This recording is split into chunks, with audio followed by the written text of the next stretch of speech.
कार्तिकं खलु वै मासं सर्वमासेषु चोत्तमं पुण्यानां परमं पुण्यं पावनानाश्च पावनम्।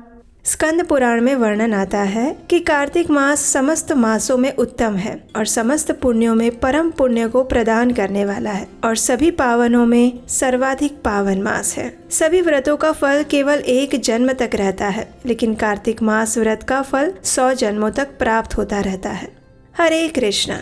शरद पूर्णिमा से आरंभ होने वाला कार्तिक का मास इस वर्ष 17 अक्टूबर 2024 से शुरू हो रहा है। कार्तिक के संपूर्ण मास में पवित्र नदियों में स्नान करने का विशेष महत्व बताया गया है। इस मास में भगवान श्री हरि विष्णु की प्रसन्नता के लिए जो कुछ भी पुण्य कार्य किया जाता है वो अक्षय हो जाता है और उसका 1000 गुना अधिक फल प्राप्त होता है। ये मास पुण्यमय वस्तुओं में सर्वाधिक पुण्यतम है और पवित्रों में सबसे अधिक पवित्र। तो चलिए आज की इस वीडियो में हम कार्तिक मास विशेष स्नान के विषय में बात करते हैं। हमारे सभी ग्रंथों में और वेदों पुराणों में कार्तिक स्नान की विशेष महिमा बताई गई है। तो आज की इस वीडियो में हम आपको सबसे पहले बताएंगे कि वेद और पुराणों में कार्तिक स्नान की विधि क्या बताई गई है और उसके बाद वीडियो के अंत में हम आपको बताएंगे कि आप अपने घर पर रहकर कार्तिक स्नान कैसे कर सकते हैं। तो चलिए आज की वीडियो आरंभ करते हैं। कार्तिक स्नान का संपूर्ण निष्ठा और श्रद्धा पूर्वक पालन करने से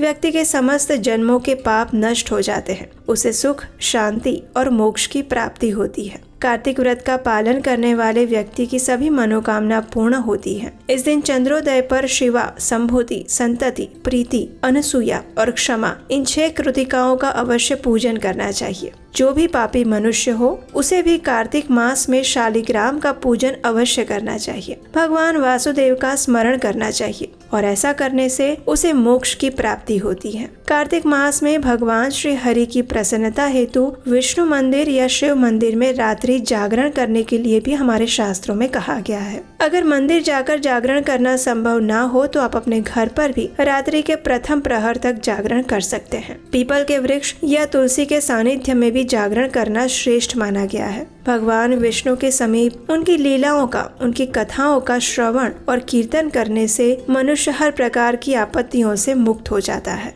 इस संपूर्ण कार्तिक मास के दौरान अगर मनुष्य भूमि पर शयन करता है तो उसके युगों युगों के पाप नष्ट हो जाते हैं। जो व्यक्ति कार्तिक मास में भगवान विष्णु के समक्ष अरुणोदय काल में जागरण करके और नदी में स्नान करके भगवान विष्णु की कथा का आश्रय लेता है, उनके दर्शन करता है और प्रतिदिन उनका पूजन करता है तो उसके सभी पितरों भी नरक से मुक्ति प्राप्त कर लेते हैं। इस मास में स्नान करना, दीपदान करना, तुलसी पूजन करना और जागरण करने से भगवान श्री हरि विष्णु अत्यंत प्रसन्न होते हैं। ये कार्तिक मास हर प्रकार की आध्यात्मिक सिद्धि प्रदान करने वाला मास है। वर्ष के सभी मासों में मार्गशीर्ष मास अक्षर पुण्यप्रद है और उससे भी अधिक फल देने वाला नर्मदा तट पर वैशाख मास है। उससे भी लाखों गुना अधिक प्रयाग में माघ मास का महत्व है और इन सब से अधिक फल प्रदायक है कार्तिक मास। इसका महत्व सभी जलों में एक समान है, यानी कार्तिक मास में आप कहीं भी स्नान करें, नदी या तालाब, उसका पुण्य फल अक्षय हो जाता है। चाहे कोई सूर्य भक्त हो, गणेश भक्त, शक्ति उपासक या वैष्णव हो,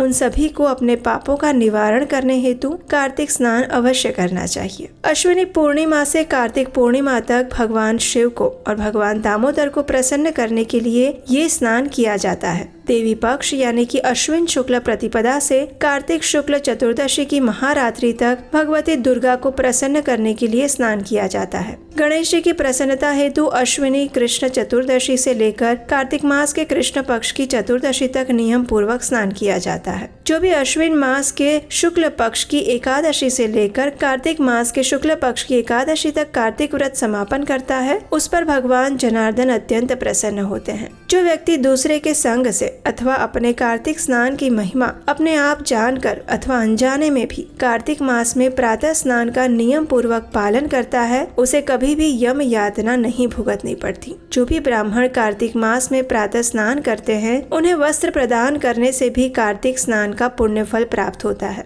हजारों पापों से युक्त मनुष्य भी कार्तिक स्नान करके अपने सभी पूर्व और वर्तमान जन्म के पापों से मुक्त हो सकता है। स्कंद पुराण में बताया जा रहा है कि जो भी व्यक्ति कार्तिक में स्नान, जागरण, दीपदान और तुलसी वन की रक्षा करता है वो भगवान विष्णु स्वरूप है। जो भगवान विष्णु के मंदिर में सेवा करके स्वास्तिक आदि मंडल चिन्ह बनाता है और भगवान विष्णु की पूजा करता है वो जीवन मुक्त हो जाता है। तो अब प्रश्न आता है कि आखिर कार्तिक मास में ये कार्तिक स्नान कैसे करना चाहिए। तो हमारे पुराण बताते हैं कि जब रात के 2 घंटे शेष रह जाए तो तुलसी की मिट्टी, वस्त्र और कलश लेकर जलाशय पर जाए, चरण धोकर गंगा आदि नदियों और विष्णु तथा शिव आदि देवताओं का स्मरण करके नाभि तक पानी में खड़े रहकर इस मंत्र का उच्चारण करें।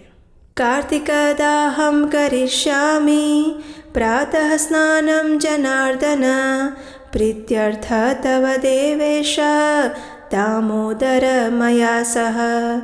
अर्थात हे जनार्दन, हे देवेश्वर, हे दामोदर, मैं लक्ष्मी सहित आपकी प्रसन्नता के लिए कार्तिक में प्रातः स्नान करूंगा। इस प्रकार भगवान से प्रार्थना करते हुए कहें कि हे भगवान, कृपया श्री राधा रानी सहित मेरे द्वारा दिए गए इस अर्घ्य को आप स्वीकार कीजिए। हे प्रभु, जल में शयन करने वाले आप नारायण को मैं नमस्कार करता हूँ। हे ऋषिकेश, कृपया इस अर्घ्य को स्वीकार करें। मनुष्य चाहे किसी भी तीर्थ या किसी भी पवित्र नदी में स्नान करे, लेकिन उसे गंगा जी का स्मरण अवश्य करना चाहिए। सबसे पहले मृत्तिका आदि से स्नान करके ऋचाओं द्वारा मस्तक पर अभिषेक करे। स्नान करने के बाद पुरुष सूक्त जल को मस्तक पर छिड़के। इसके बाद बाहर आकर पवित्र जल को दोबारा सिर पर छिड़के। फिर हाथ में तुलसी लेकर 3 बार आचमन करके अपने वस्त्र को जल से धो ले। वस्त्र धोने के बाद तिलक लगाए। कार्तिक में जहाँ भी जल हो वहाँ स्नान करना चाहिए। कार्तिक में ठंडे जल से नहाना गर्म जल से नहाने से 10 गुना श्रेष्ठ माना गया है। कार्तिक मास में इस शीतल पानी से स्नान करना अति उत्तम माना जाता है, लेकिन अपने स्वास्थ्य को ध्यान में रखते हुए आप गर्म पानी से भी स्नान कर सकते हैं। इससे 100 गुना अधिक पुण्यफल कुएं के जल से स्नान करने से मिलता है और उससे भी अधिक पुण्यफल झरने में स्नान करने से तथा इससे भी अधिक पुण्यफल कार्तिक में नदियों में स्नान करने से मिलता है।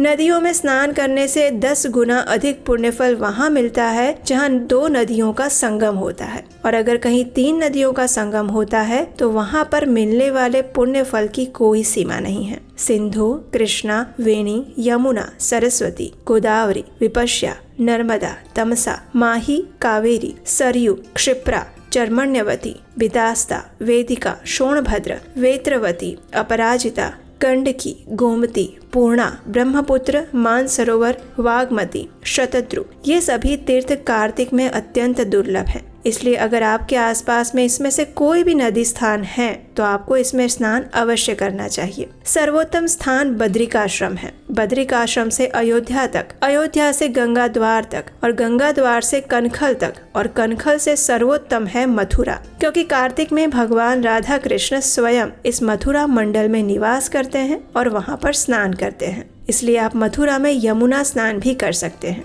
काशी में गंगा जी में स्नान करने से भी मनुष्यों के समस्त पापों का नाश हो जाता है। उसमें भी अगर काशी में पंचनद, पंचगंगा तीर्थ है जो तीनों लोकों में प्रसिद्ध हैं। कार्तिक मास के आते ही रौरव नर्क में पड़े हुए पितरों भी चिल्लाने लगते हैं कि क्या हमारे वंश में कोई ऐसा भाग्यशाली है जो इस पंचगंगा में जाकर हमारे लिए नर्क से आने के लिए तर्पण करे। लाखों पाप करने के बाद भी मनुष्य अगर पंचगंगा में स्नान करके बिंदु माधव की पूजा करता है तो उसके समस्त पाप तत्काल नष्ट हो जाते हैं। कुछ रात शेष रहने पर ही स्नान करना सर्वोत्तम माना गया है। इस प्रहर में अगर स्नान किया जाए तो भगवान विष्णु अत्यंत प्रसन्न होते हैं, और ये प्रहर यानी कि ब्रह्म मुहूर्त में किया गया स्नान, इस स्नान को अति उत्तम माना गया है। अगर व्यक्ति कार्तिक मास में प्रतिदिन प्रातः 4 से 5 बजे के बीच में उठकर स्नान करता है तो वो ब्रह्म मुहूर्त में किया गया स्नान कहलाता है, और ऐसा ही स्नान श्री हरि को अत्यंत प्रिय है। सूर्योदय के समय में किया गया स्नान मध्य श्रेणी का माना गया है।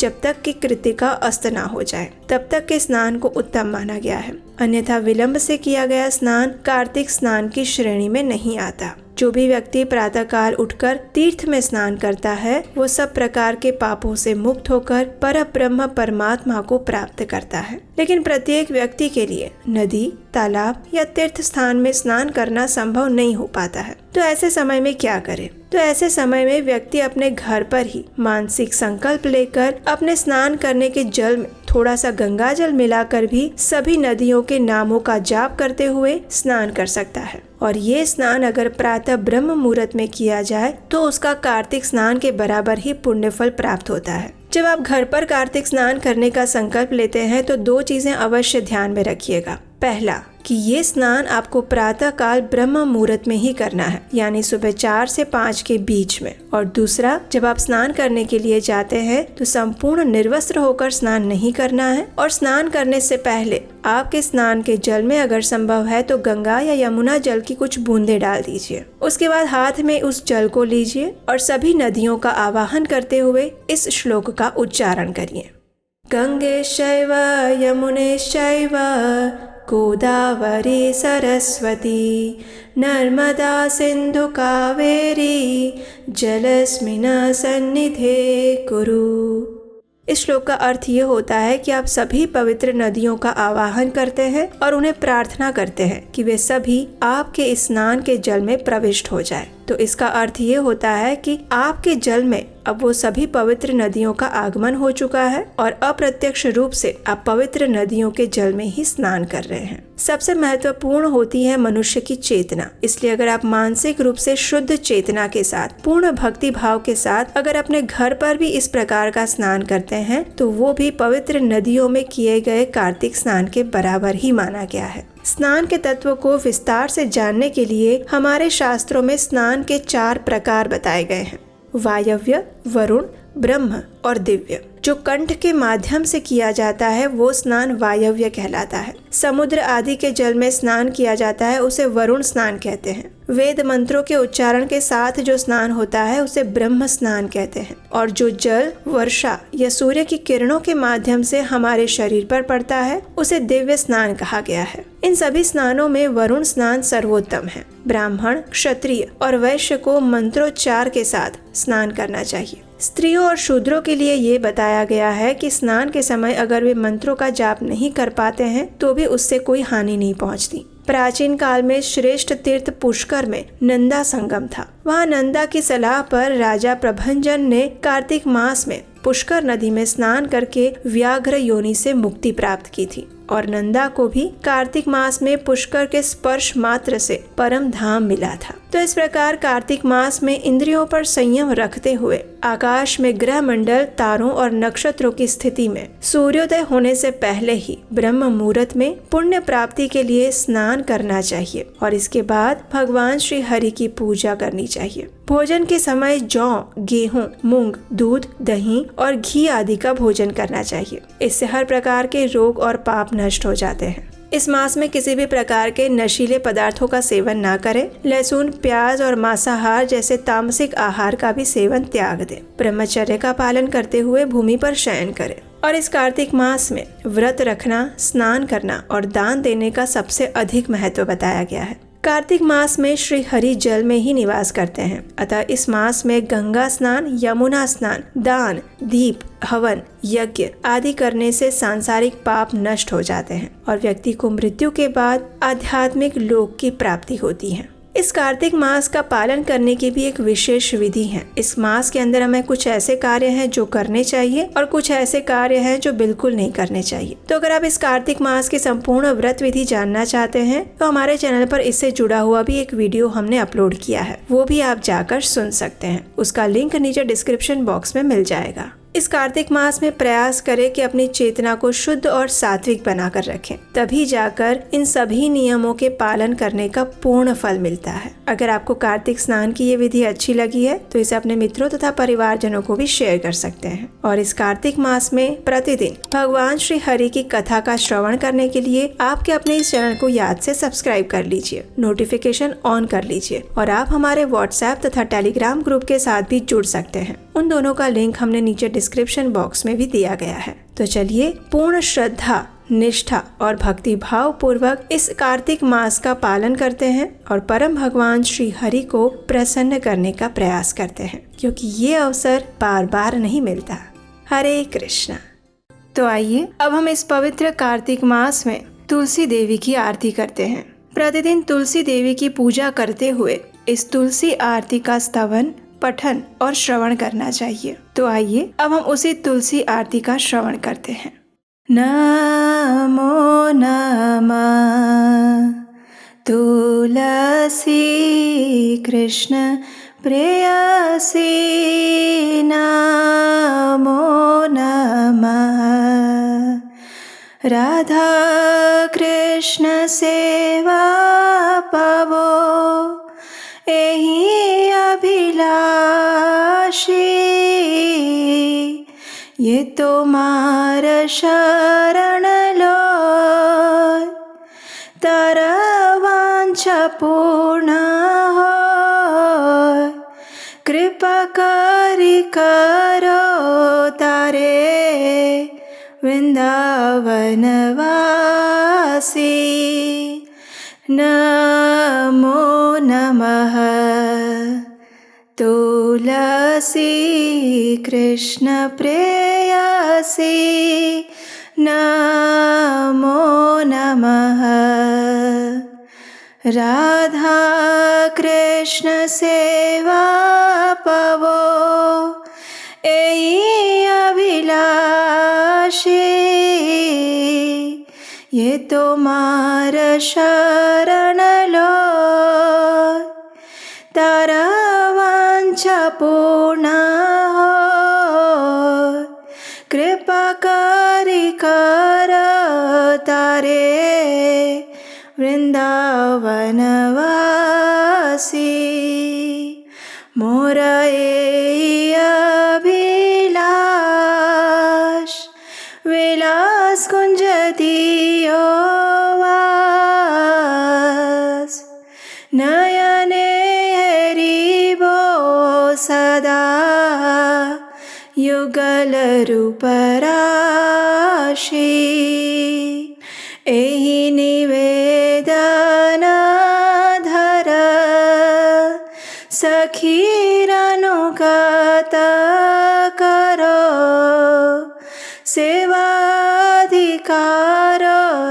दिए करो निज दासी दीन कृष्ण दासे कहे एही न मोरा श्री राधा गोविंद प्रेमे सदा ये न भासी तुलसी कृष्ण प्रेयसी नमो नमः तुलसी कृष्ण प्रेयसी नमो नमः। आइए अब इस तुलसी आरती का अर्थ जानते हैं। इसका अर्थ और अनुवाद इस प्रकार है। भगवान श्री कृष्ण की प्रियतमा हे तुलसी देवी, मैं आपको बारंबार प्रणाम करती हूँ। मेरी एकमात्र इच्छा है कि मैं श्री राधा कृष्ण की प्रेममयी सेवा प्राप्त कर सकूं। जो कोई भी आपकी शरण लेता है उसकी कामनाएं पूर्ण हो जाती है। उस पर आप अपनी कृपा बरसाती हैं और उसे वृंदावन वासी बना देती हैं। मेरी एकमात्र यही अभिलाषा है कि आप मुझे भी वृंदावन के कुंजों में निवास करने की अनुमति दें, जिससे मैं युगल श्री राधा कृष्ण की सुंदर लीलाओं का सदैव दर्शन कर सकूं। आपके चरणों में मेरा यही निवेदन है कि मुझे किसी भी व्रज गोपी की अनुचरी बना दीजिए और सेवा का अधिकार देकर मुझे आपकी निज दासी बनने का अवसर प्रदान कीजिए। अति दीन कृष्ण दास आपसे यही प्रार्थना करता है कि मैं सदा सर्वदा श्री श्री राधा गोविंद के प्रेम में डूबा रहूं। इस प्रकार तुलसी आरती करने के बाद अब समय है तुलसी देवी की प्रदक्षिणा करने का। और इस तुलसी देवी की प्रदक्षिणा करते समय आप इस मंत्र का उच्चारण कर सकते हैं। यानि कानि च पापानि ब्रह्महत्यादिकानि च तानि तानि प्राणशन्ति प्रदक्षिण पदे पदे। इसका अर्थ ये होता है कि जो भी व्यक्ति तुलसी महारानी की प्रदक्षिणा करता है तो उस प्रदक्षिणा के दौरान पद पद पर उसके समस्त ब्रह्म हत्यादि जैसे बड़े बड़े पापों का भी नाश हो जाता है। तो इस प्रकार इस कार्तिक मास में आप तुलसी पूजन और प्रदक्षिणा कर सकते हैं। चलिए अब हम इस पवित्र दामोदर मास यानी कार्तिक मास में तुलसी देवी के स्तोत्र का पाठ करते हैं, जिसकी रचना श्री पुंडरीक दास द्वारा की गई है। जगद्धात्री नमस्तुभ्यं विष्णोश्च प्रियवल्लभे यथा ब्रह्मादयो देवः सृष्टिस्थित्यन्तकारिणः। नमस्तुलसी कल्याणी नमो विष्णु प्रिये शुभे नमो मोक्षप्रदे देवी नमः सम्पत्प्रदायिके।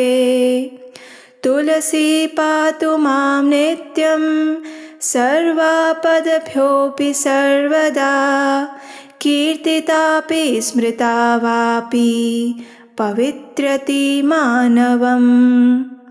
नमामि शिरसा देवीं तुलसीं विलसत्तनुं यां दृष्ट्वा पापिनो मर्त्या मुच्यन्ते सर्वकिल्बिषात्। तुलस्या रक्षितं सर्व जगत्ते तुच्चराचरं या विनिहन्ति पापानि दृष्ट्वा वा पापिभिर्नरैः। नमस्तुलस्यतीतरां यस्यै बद्धवाञ्जलिं कलौ कलयन्ति सुखं सर्वं स्त्रियो वैश्यास्तथा परे। तुलस्या नापरं किञ्चित् दैवतं जगति तले यथा पवित्रितो लोको विष्णु संगेन वैष्णवः। तुलस्याः पल्लवं विष्णोः शिरस्यारोपितं कलौ आरोपयति सर्वाणि श्रेयांसि वरमस्तके। तुलस्यां सकला देवा वसन्ति सततं यतः अतस्तामर्चये लोके सर्वान् देवान् समर्चयन्। नमस्तुलसी सर्वज्ञे पुरुषोत्तमवल्लभे पाहि मां सर्वपापेभ्यः सर्वसम्पत्प्रदायिके। इति स्तोत्रं पुरा गीतं पुण्डरीकेण धीमता विष्णुमर्चयता नित्यं शोभनैस्तुलसीदलैः। तुलसी श्रीमहालक्ष्मी विद्या विद्या यशस्विनी धर्म्याधर्मानना देवी देवी देव मनः प्रिया।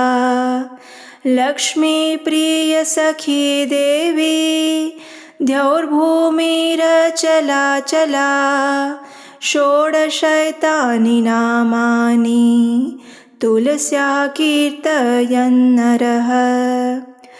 लभते सुतरां भक्तिम् अन्ते विष्णुपदं लभेत्।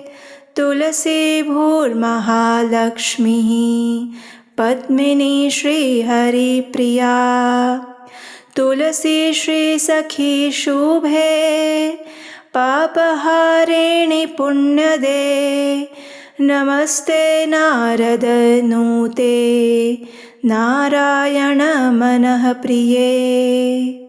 आइए अब इस तुलसी स्तोत्र का अनुवाद और भावार्थ समझते हैं। श्रीमती तुलसी देवी ब्रह्मांड की माता और भगवान विष्णु की परम प्रिय संगिनी है, जिनके कारण ब्रह्मा आदि देवता सृजन, पालन और संहार के कार्य संपन्न करते हैं। हे श्रीमती तुलसी देवी, मैं आपको दंडवत प्रणाम करता हूँ। आप सद्गुणी हैं, कल्याणकारी हैं और भगवान विष्णु को प्रिय है। आप धन, संपत्ति और मुक्ति प्रदान करने वाली हैं। श्रीमती तुलसी देवी प्रत्येक स्थिति में समस्त विपदाओं से निरंतर मेरी रक्षा करें। आपकी स्तुति और मात्र स्मरण करने से ही लोगों को पवित्र कर देता है। मैं श्रीमती तुलसी देवी को शीश झुकाकर प्रणाम करता हूँ, जिनका तेजवान और दमकदार रूप, जिसको देखकर पापी नश्वर मनुष्य समस्त दोषों से मुक्त हो जाते हैं। समस्त चर और अचर वस्तुओं सहित इस संपूर्ण जगत की श्रीमती तुलसी देवी रक्षा करती हैं, जिनके केवल दर्शन मात्र से ही पापी व्यक्तियों के पाप पूर्णतः नष्ट हो जाते हैं। हे श्रीमती तुलसी देवी, आपको सहस्त्र बार प्रणाम करता हूँ। आपको कलयुग में समस्त स्त्रियां, वैश्यगण और उनके समान अन्य लोग भी प्रसन्नता पूर्वक हाथ जोड़कर विनम्र प्रणाम करते हैं। इस पृथ्वी पर श्रीमती तुलसी देवी से अधिक दिव्य कुछ भी नहीं है, जिनके द्वारा ये जगत पवित्र हो जाता है, जैसे विष्णु और वैष्णव के संपर्क में आने से होता है। इस कलयुग में जब श्रीमती तुलसी देवी की अंकुरित कली भगवान विष्णु के शीश पर अर्पित की जाती है, तब ये उपासक के शीश पर समग्र आशीर्वाद प्राप्त होने के समान माना जाता है। श्रीमती तुलसी देवी में समस्त देवतागण हर समय वास करते हैं, इसलिए व्यक्ति को इस विश्व में उनकी आराधना करनी ही चाहिए और इस प्रकार से समस्त देवताओं की आराधना स्वतः ही हो जाती है। सर्वज्ञानी और परम पुरुष की अत्यंत प्रिय श्रीमती तुलसी देवी, मैं आपको दंडवत प्रणाम करता हूँ। आप संपूर्ण धन संपत्ति प्रदान करती हैं। कृपा करके मेरे समस्त पापों से मेरी रक्षा कीजिए। अतः ये प्रार्थना पहले के समय में बुद्धिमान पुंडरीक द्वारा गाई गई है। व्यक्ति को श्रीमती तुलसी देवी की सुंदर पत्तियों को नियमित रूप से अर्पित करते हुए सदैव ही भगवान विष्णु की आराधना करनी चाहिए। मनुष्य को श्रीमती तुलसी देवी के इन 16 नामों का उच्चारण करना चाहिए। तुलसी, श्री, महालक्ष्मी, विद्या, अविद्या, यशस्विनी, धर्मया, धर्मानना, वृंदा, देवी देव मनः प्रिया, लक्ष्मी प्रिय सखी, देवी, द्यौ, भूमि, अचला और चला।